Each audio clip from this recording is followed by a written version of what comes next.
Well, so the first tube circuit is 19 part 5, question number 19 part 5 जो tube circuit दिया हुआ है इसका मतलब क्या है? ये जस्ट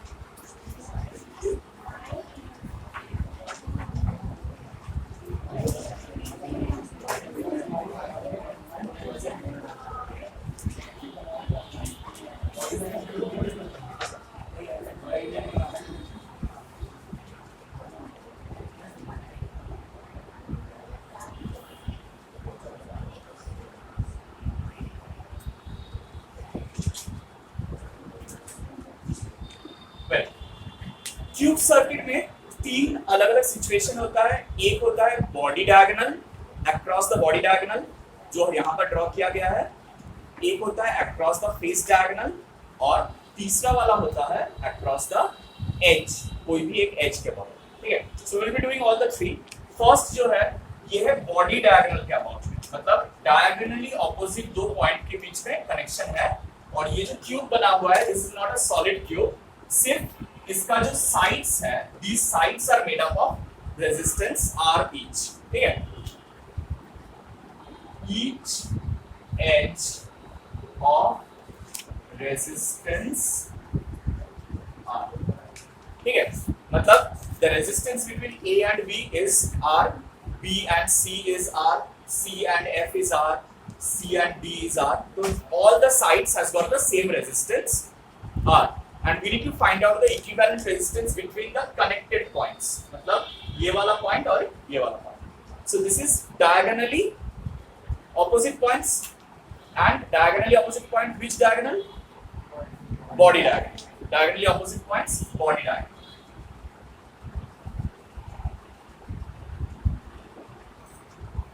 Now ये तीन अलग अलग सिचुएशन में हम लोगों को अलग अलग कंसेप्ट लगाना पड़ता है। सब में सेम कंसेप्ट हम लोग नहीं लगा सकते हैं। ठीक है, लगा सकते हैं but that will make the sum difficult. The first one will go by current branching method, जिसमें हम लोग क्या करते हैं, ये जो दो ओपन एंड है उसके अक्रॉस हम लोग एक सेल लगाते हैं, we just connect a cell. अगर फिजिकली नहीं भी कनेक्ट करना है हम लोग इमेजिनरी कनेक्ट कर सकते हैं। सो यहां से मान लो एक करंट आई सेल से जा रहा है जो यहां पहुंचेगा, तो इसका जो तीन पाथ मिलेगा, इसको तीन ब्रांच मिलेगा। तीन ब्रांच ये आइडेंटिकल है, all the three branches are identical. कैसे पता चला तीन ब्रांच आइडेंटिकल है? नहीं, सारा पॉइंट से स्टार्टिंग पॉइंट से एंडिंग पॉइंट तक आने में सारा पाथ में से same amount of resistance face करना पड़ रहा है। देखो अगर ए से बी में अगर सोच रहे हम लोग तो AD BG GF तीन रेजिस्टर फेस किए। अगर हम AB से सोच रहे हैं AB BC CF तीन रेजिस्टर फेस किए। अगर हम लोग A से H में सोच रहे हैं तो AH HG GF तब भी तीन रेजिस्टर फेस कर। আমাদের দেখলে হবে না, দেখলে কি বুঝতে পারছো? আমি তুমি দেখছো কিনা জিজ্ঞেস করেছি আমি, কি জিজ্ঞেস করেছি আমি? হ্যাঁ বা না বাস দেখছো, খেলা দেখছে, এটা খেলা হচ্ছে ও খেলা দেখছে পড়ে। So these three are having the current equally distributed. The currents in each arm will be I/3 and ये always होना पड़ेगा ऐसा जरूरी। यहाँ पर सारा path lengths are ending up same way, that is why we are taking at them as I/3। বুঝা যাচ্ছে? এবারে when this I/3 comes at the next junction, it is again having two equal paths, so it breaks up into I/6 and the same happens with this part of the current। कोई भी एक part लेने से होगा, लेकिन branching बता लिखा हुआ होना चाहिए, नहीं जब बाद में रिवाइज करेंगे तब समझ में नहीं आएगा। ठीक है, ये I/3 यहाँ पर आके भी I/6 और I/6 में स्प्लिट करेगा। ठीक है, जब B से C में हाँ I/6 क्यों हो रहा है? देखो बिकॉज A से B में I/3 आया था ना, और यहाँ पर आने से इसके पास दो जंक्शन है, मतलब दो वायर है जाने का। तो दोनों में इक्वली स्प्लिट अप हो जाएगा, ये वाले में I/6 और ये वाले में I/6। समझ में आया? ऐसे तुम कोई भी I/3 का एंड देखो, वहां पर जो जंक्शन टूटेगा दो इक्वल पार्ट बन रहा है, इसलिए I/6 होगा। इट्स अ परफेक्टली सिमेट्रिकल, इसलिए हो रहा है, अदरवाइज ठीक है। अब देखो यहाँ पर अगर तुम ई में देखोगे, ई वाला जंक्शन में इधर से I/6 आ रहा है, इधर से I/6 आ रहा है, तो टोटल कितना बनेगा? I/3 plus I/6 plus I/6, that will be I/3। Similarly, if you look at the junction G, यहाँ पर देखो H से I/6 आ रहा है, D से भी, तो यहाँ पर कितना बनेगा? Similarly, C वाला पॉइंट को देखेंगे तो B से भी I/6 आ रहा है, D से भी, so it will be clear। तो देखो वही I/3 और I/3 तीनों हो गए करंट I होके निकल जाए, ठीक है। So what we are doing, we are basically taking up any one of the path and finding out the equivalent resistance just by going on the loop। जैसे हम लोग Kirchhoff's law में loop बनाए थे, वैसे just go for the loop। So if you are starting from this end of the cell, the first point we are taking any path, कोई भी एक path ले रहे हैं, मान लो ADGF ले रहे हैं, ठीक है, ADGF, बाहर कोई नाम मेंशन नहीं किया हुआ है, so I'm just writing ADGF। So A से जब D में जाएंगे तब कितना पोटेंशियल ड्रॉप होगा? पोटेंशियल ड्रॉप हम लोग I से डिनोट करते हैं। पोटेंशियल ड्रॉप कैसे निकालते हैं? एक रेजिस्टर के अक्रॉस पोटेंशियल ड्रॉप कैसे निकालते हैं? I into R ना, तो I/3 into R। फिर A से D तक हो गया, फिर D से G में कितना होगा बताओ? करंट कितना? I/6 into R। फिर G से F में कितना होगा? G से F में I/3 into। So this whole potential drop should be equal to B, right? So that is equal to, now if we simplify this, this will be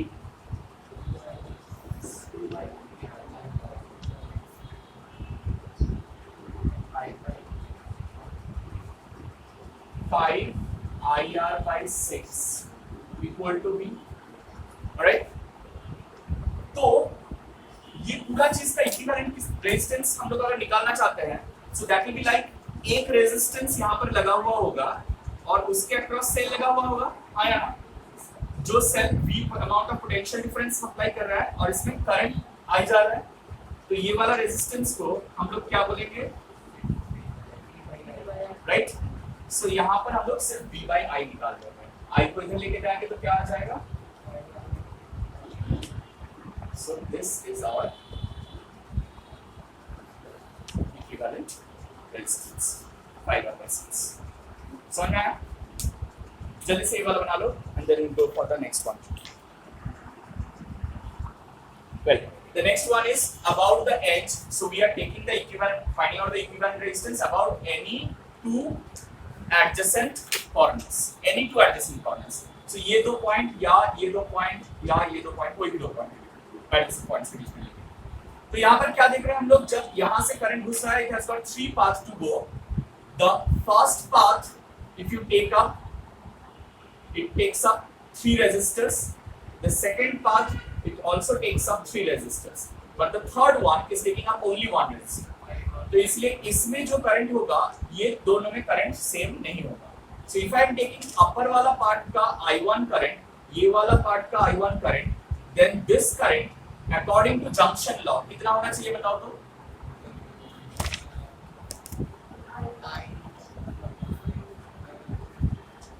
Because I amount of current घुस रहा है और I1 और I1 यहाँ पर निकल जा रहा है, तो रिमेनिंग बचा कितना? I minus 2I। अग्री? अब ये I1 करंट जब यहाँ पर आएगा, it has got 2 paths to go। तो ये वाला पाथ में मान लो हम लोग I2 कंसीडर कर रहे हैं, तो ऑब्वियसली ये वाला पाथ में क्या हो जाएगा? I1 minus I2। सिमिलरली ये करंट जब यहाँ पहुंचेगा, इधर अगर हम लोग I2 ले रहे हैं तो यहाँ पर जाएगा I1 minus I2, right? And these two I2 when reaches at this point, it will form 2I2 and then again it will break from the other end. So यहाँ पर I1 minus I2 और यहाँ पर 2I2 अगर reach करेगा दोनों point में, अच्छा, it will split up at this point as I2 and I2. So ये दोनों जुड़ के यहाँ पर भी I1 जाएगा और ये I2 और ये भी जोड़ के यहाँ पर I1 जाएगा and will finally reach. So this breaking of current is very important. This particular step is very important. ये वाला समझ में आया? नहीं. That's a very true answer. समझ में नहीं आया. अच्छा, एक बार बोल रहे हैं, थोड़ा ध्यान से समझाएं. नहीं, I1/2 नहीं लिख सकते हैं क्योंकि यहाँ पर एग्जैक्टली इसका हाफ आएगा ऐसा जरूरी नहीं है ना. क्यों? देखो ये वाला पाथ यहाँ से आके 3 तो रेजिस्टेंस में खत्म हो रहा है और ये 1 तो रेजिस्टेंस में खत्म हो रहा है, तो हम लोग हाफ हाफ में तोड़ नहीं सकते. We can not break it into half half. समझ में आया? अनुराग, ये वाला पार्ट समझ में आया कि हम लोग यहाँ पर जो करंट लेंगे और यहाँ पर भी वही करंट ले सकते हैं क्योंकि दोनों सेम पाथ ट्रेवल कर रहे हैं, लेकिन ये वाला पाथ सेम, राइट? तो इसीलिए हम लोग क्या किए, ये दोनों को I1 ले लिए. ऑब्वियसली ये वाले को I2 ले सकते थे, लेकिन उसमें क्या होगा, वेरिएबल बहुत ज्यादा हो जाएगा. तो इसीलिए हम लोग क्या किए, यहाँ पर कर्शर लगा दिए, लगा के बोले कि I अगर घुस रहा है तो यहाँ से जो निकल रहा होगा वो I माइनस ये दोनों मिला के होना चाहिए. समझ आया ना? और फिर जब यहाँ पर I1 आया, यहाँ पर 2 पाथ आया ब्रेक करने का, तो मैंने इसको I2 लिया, इसको भी I2 ले सकते थे. नहीं, क्यों? क्योंकि यहाँ पर करंट यहाँ से होके 3 रेजिस्टर क्रॉस करके यहाँ आएगा, लेकिन यहाँ से 1 रेजिस्टर क्रॉस करके आएगा. इसलिए मैंने इसको I2 लिया, लेकिन इसको मैंने क्या लिया, I माइनस I2 लिया. The same thing I did over here. ये I1 आया, यहाँ पर मैंने I माइनस I2 लिया, लेकिन ये वाला I2 लिया. Right? Is the current distribution clear to all of you? अब हम लोगों को क्या करना पड़ेगा, बेसिकली ये 2 पॉइंट के बीच में हम लोग एक सेल करंट दिए हुए हैं, राइट? इसलिए करंट यहाँ से आ रहा है, राइट? अब हम लोगों को ये पॉइंट से ये पॉइंट में जाना पड़ेगा with all the possible paths. How many possible paths do we have? How many possible paths do we have? एक straight path है, तो लगा लो V is equal to I minus 2I1 into R. से small r लेंगे, ठीक है? क्यों? ये सेल का पोटेंशियल डिफरेंस V है ना, सो V is equal to I into R होना चाहिए, करंट into रेजिस्टेंस. सो इसका करंट है I minus 2I1 into R. 2 points के बीच में लिख लिया फर्स्ट वाला इक्वेशन. नेक्स्ट कौन सा पाथ से जा सकते हैं? ऐसे सीधा जा सकते हैं यहाँ से यहाँ तक, या यहाँ से यहाँ तक, एक ही पाथ है, कोई भी एक ले लो. ऑलराइट, सेकंड पाथ के लिए कैसे बन रहा है थोड़ा बताओ मुझे. Starting from here, first it is facing how much? I1 into R. फिर I1 minus I2 R. और फिर this second equation. Alright? Next, और कोई पाथ हो सकता है? देखो, एक अगर हम लोग थोड़ा लंबा पाथ करते हैं, 1 2 3 4 5. Alright? 1 2 3 4 5. ठीक है, তাহলে এই পাঁচটার জন্য কি হবে? 1 2 3 4 তারপরে 5. এটা কত হচ্ছে? Alright, so now what we need to do is we need to find out V equal to I into R. ठीक है, मतलब हम लोगों को I1 I2 को सब्स्टिट्यूट करना है और सिर्फ I के टर्म्स में रिलेशन लेके आना है. We have to bring it in the terms of I. तो ये इक्वेशन क्या बोल रहे हैं, तो V is equal to क्या हो जाएगा यहाँ पर 3I1 R minus I2 R. Am I right? गलत लिखा मैंने कुछ? और यहाँ पर क्या आएगा 2I1R plus 4i2 4i2 आ रहा है ना, 4 i2 है ये सर ना। अब हम लोगों को क्या निकालना है, देखो यहाँ पर i1 है राइट, तो अगर हम लोग i1 निकाल पाते हैं, so we just need to find out v equal to IR, मतलब v by I resistance. So you just need to find out the relation v by I. v by I का value निकालना है, ठीक है। So if I take v and I as a single variable, so just leave v. Tell how many variables do I have? I1, I2 and I, right? So you have 3 variables, 3 equations, right? We can solve it. अगर हम लोग ये दो equations को solve करते हैं, see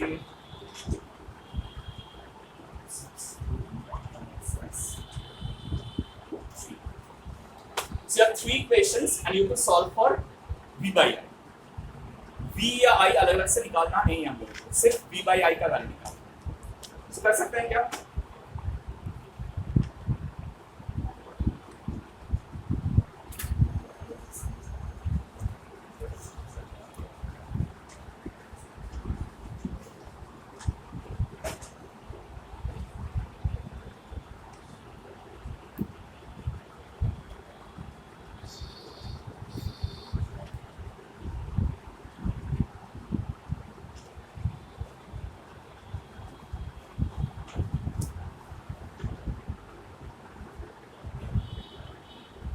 So I1 is equal to 5i2. Am I right? ये सही किया मैंने? कोई मिस्टेक नहीं है ना? आगे बढ़े? मिस्टेक है? अच्छा। So 5i2 मिला है। अब इसको हम लोग दोनों इक्वेशंस में ही सब्स्टिट्यूट कर सकते हैं। तो क्या मिलेगा? कोई भी एक इक्वेशन में अगर I के डिनोमिनेटर শুধু 1 আর 2 ধরতে তাই তো? हाँ না এখান থেকে তো এইটা কাটলো আর আর আর হ্যাঁ রেজিস্ট্যান্স, তাহলে এখানেও তো দুটো কমন আছে। আই আর আই টা না এখানে ওটা হবে না, এটা কোনো নাম্বার দিয়ে থাকবে। দেখো ঠিক আছে, মজা হচ্ছে দেখো। বুঝলাম না। আচ্ছা সো i1 = 5i2 যদি আমি এখানে পুট করি কত আসছে? 3 into 3 আসছে।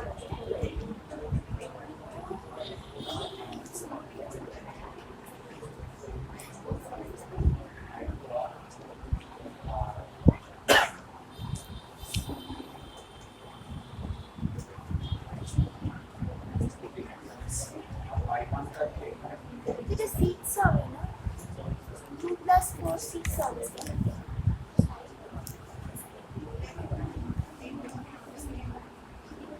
6 Right. হবে না, এটা 2 + 4 এটা i1 আছে না i2 আছে? না এই যে 2 আর এখানে 4 আছে।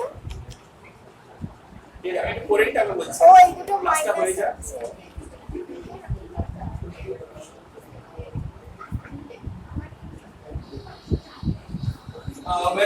wait 5i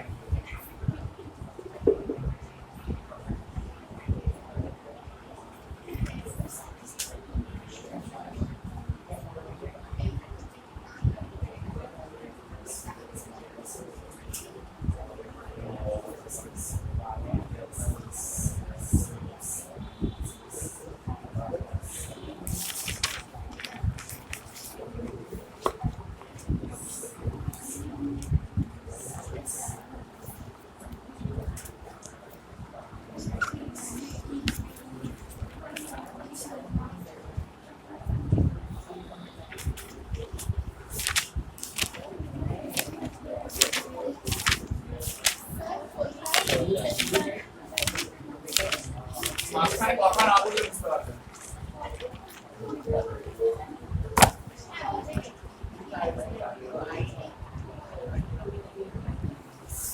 সব মার্ক কি করা আছে, কোথায় কোথায় আছে সেটা মার্ক করা আছে, ঠিক আছে?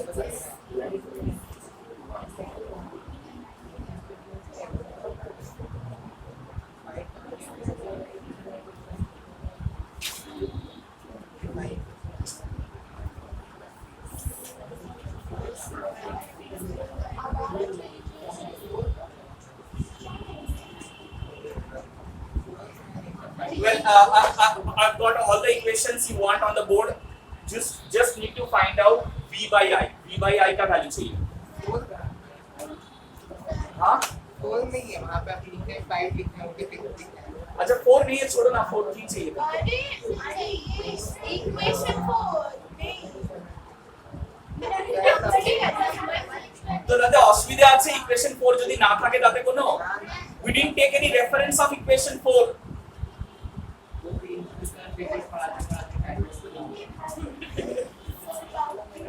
ठीक है, मिस्टेक है, 4 मैंने नहीं डाला है कहीं पर, लेकिन 4 का मैंने रेफरेंस भी लिया है कहीं पर, तो फर्क क्या पड़ गया? ठीक है, मुझे कैसे अच्छा, now what you need to do is you need to find out v by i. Quickly tell me v by i कैसे निकालेंगे? तातड़ी v by i कैसे निकालेंगे? i এর ভ্যালুটা ইকুয়েশন 1 এ বসিয়ে দিচ্ছি, i এর ভ্যালুটা, তাহলে সেটা i1 আর i2 তে চলে আসবে. वो I1 का नहीं,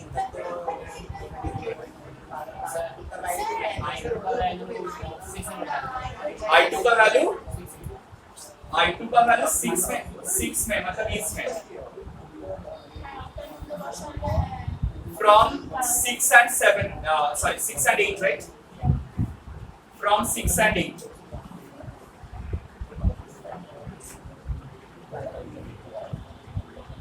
From 6 and 8, what do you get? V is equal to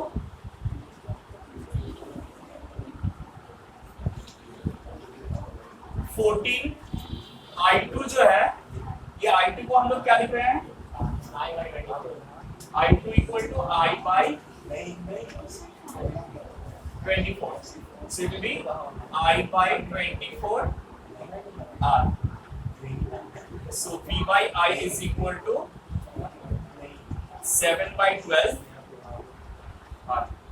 So your equivalent resistance is 7 by 12 R. ठीक है sir? So I'm just taking the I2 value का I by 24, substituting it back in the first question. Good morning. Okay, the last one is the phase diagram. Phase diagram में क्या है? एक end से, एक phase का एक diagonally opposite end से current घुस रहा है और दूसरा end से निकल रहा है. This is I and this is I with this cut coming out, and you have to find out the equivalent resistance. ठीक है? So in this case, when you're traveling from this first end to the second end, थोड़ा ध्यान से देखना, ये वाला path और ये वाला पाथ एग्जैक्टली आइडेंटिकल है, राइट? सिर्फ ये वाला पाथ डिफरेंट है, राइट? तो अगर इसको हम लोग I1 लेते हैं, तो ये वाले को I minus I1 by 2 और इसको I minus I1 ले सकते हैं. Very simple thing. এখানে I1 চলে গেছে, তাহলে how much is the remaining portion? Remaining portion कितना है? এটা I और এটা I1, তাহলে remaining portion is I minus I1, and that is equally distributed in these two parts. So that's why I minus I1 by 2 or I minus I1 by 2. Now एक question का answer करना पड़ेगा. Answer ये वाला point और ये वाला point जितना पोटेंशियल में रहेगा, और यहाँ पर करंट I1 आने के बाद ये वाला पाथ भी जैसे जा रहा है, ये वाला पाथ भी. So this is I1 by 2. This is also. So what happens? See, ये दोनों पॉइंट का पोटेंशियल भी सेम है, मतलब ये वाला पार्ट और ये वाला पार्ट, हाँ I1 by 2. तो हम लोग क्या करेंगे, यहाँ पर ये वाला रेजिस्टेंस और ये वाला रेजिस्टेंस लेने का जरूरत नहीं होगा. इसको हम लोग एक्चुअली एक सिमेट्रिकल सर्किट की तरफ ही सोच सकते हैं. कैसे? देखो, अगर हम लोग हम लोग जितना भी सिमेट्रिकल सर्किट किए हैं 2 डायमेंशनल किए हैं, इसलिए ओवरलैप करवा दिया, राइट। अगर ये वाले को हम लोग एक 3 डायमेंशनल सिमेट्रिकल सर्किट सोचते हैं अबाउट द बॉडी डायग्राम,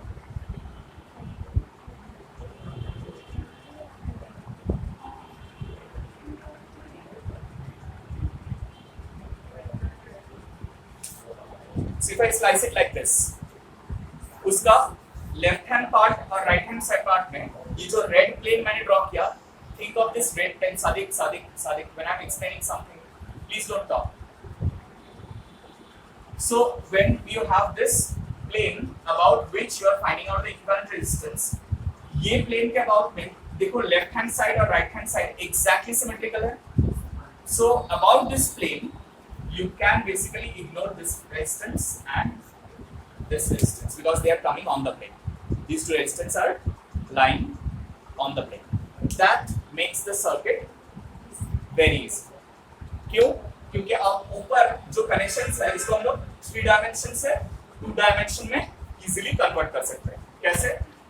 यहाँ से 2 रेजिस्टर्स निकल रहा है, सो एक पॉइंट से 2 रेजिस्टर्स निकाल लिए और फिर यहाँ से और 2 रेजिस्टर है और यहाँ पर रेजिस्टर है जो कनेक्शन में आ रहा है और फिर नीचे से यहाँ से एक रेजिस्टेंस निकल रहा है और वो भी 2 पार्ट में 2 रेजिस्टेंसेस में शेप फॉर्म कर रहा है.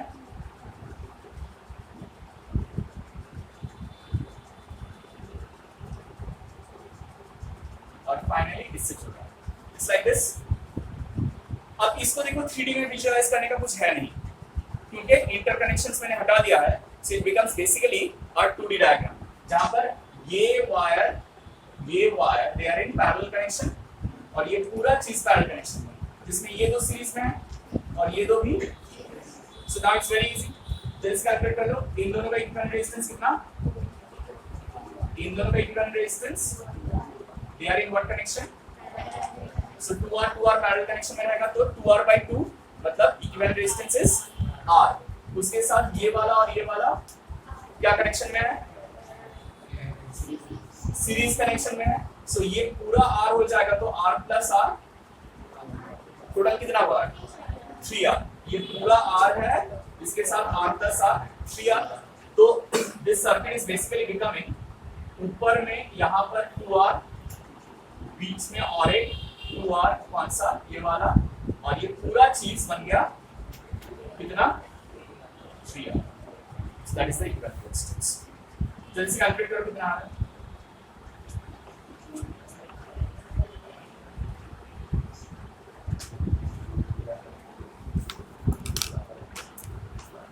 So 1/R equivalent is equal to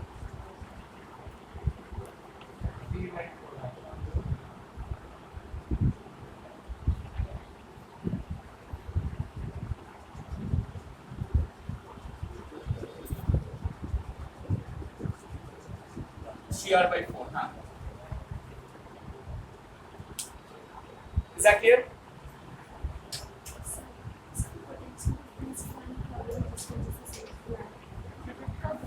मतलब जब हम लोग देखेंगे कि एक सर्टेन डिस्टेंस जाने पर जो ये दोनों एंड के बीच में जितना पोटेंशियल डिफरेंस होगा ये दोनों का एंड के बीच में उतना ही पोटेंशियल डिफरेंस होगा because the current passing is same. Similarly ये नीचे आके ठीक इन दोनों का नीचे वाला 2 वर्टेक्स वहां पर भी पोटेंशियल्स सेम है. तो इसीलिए हम लोग ये वाले को प्लेन ऑफ सिमेट्री के हिसाब से चूज करके कर सकते हैं. Is this clear? सारा cube circuits done. Infinite circuits हम लोग पहले किए थे. सो इनफाइनाइट सर्किट किए थे ना.